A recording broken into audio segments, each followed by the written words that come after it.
You know that weird feeling you get sometimes? That little buzz in the back of your head like something's not quite lining up? It's just this strange, uncomfortable sensation. And I swear it happens to me all the time.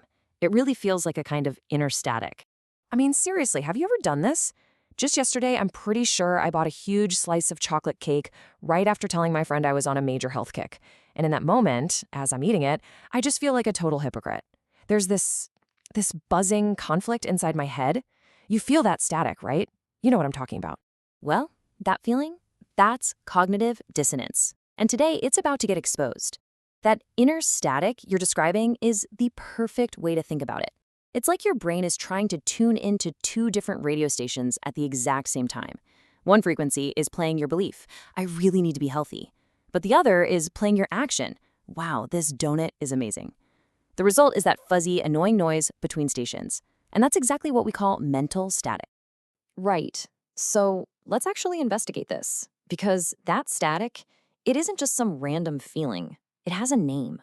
And psychologists have been studying how it works for decades. It's really time we bring some clarity to this very human and, yeah, very uncomfortable experience. And here it is, the official definition: cognitive dissonance.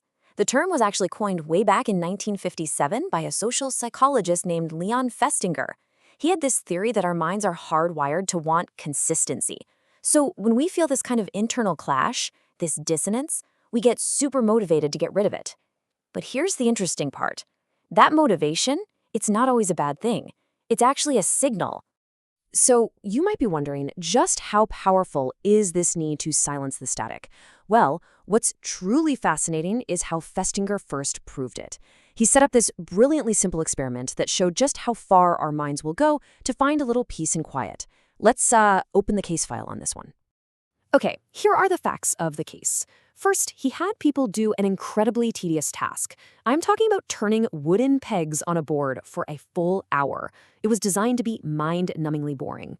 Afterwards, he asked them to do him a favor, lie to the next person waiting, and tell them the task was actually really fun. And for telling this lie, they were paid either $1 or $20. Now, this is the crucial part, the reason for the lie. The $20 group, they had a pretty good reason, right? I mean, $20 was a lot of money in 1959. Their internal logic was simple. Sure, I lied, but I was paid well for it. So for them, very low inner static. But the $1 group? Whew, they had a big problem. Their belief, I'm an honest person, just crashed head on with their action. I just lied for practically nothing. For them, the static was cranked way, way up. Hold on, just $1? You're telling me someone would basically sell their own version of the truth for a single buck? That just sounds crazy. What on earth happened to them? And this is the twist in the whole case. When the researchers later asked everyone how they really felt about the task, the $20 group was honest. They said, yeah, it was really dull. They had their money, their external justification. But the $1 group, they actually convinced themselves the task wasn't that bad after all. They changed their own belief just to reduce that awful static. Since a single dollar wasn't enough of an outside reason, they had to create an inside reason by literally changing their memory of what happened. So, changing our beliefs, that's just one of the clever little tricks our brain uses to turn down that noisy static. But it's not the only one. Turns out there's a whole toolkit of mental gymnastics our minds use to get back to that comfortable, consistent state we all crave. Yeah, our minds have a few go-to moves. We can change the belief, like the $1 group did, that's a big one. Or we can change our behavior, promising ourselves, okay, I'm never gonna lie like that again. We can also add a new justifying belief, like telling ourselves, well, I really just did it to help the experimenter out. Or, and this is a classic, we can just trivialize the whole thing. Come on, it was just a tiny harmless lie, it's no big deal. And this chart, it really just nails the core finding perfectly. Look over at the $20 group.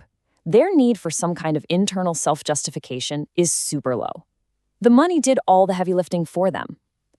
Now look at the $1 group. Their need is through the roof. With almost no external reason to lie, the justification had to come from inside their own heads. Okay, I get it, a 60-year-old experiment about turning pegs. It's really fascinating, but so what? What does that mean for me today? My world is just overflowing with these kinds of contradictions every single day. How does this static actually show up in our modern lives? Oh, it happens constantly. We basically create these, well, You could call them self-serving bubbles to keep the static down. Think about it. We buy things we know we can't afford, and then we spend hours reading 5-star reviews to make ourselves feel better. We stay in relationships that aren't quite right by only focusing on the good times.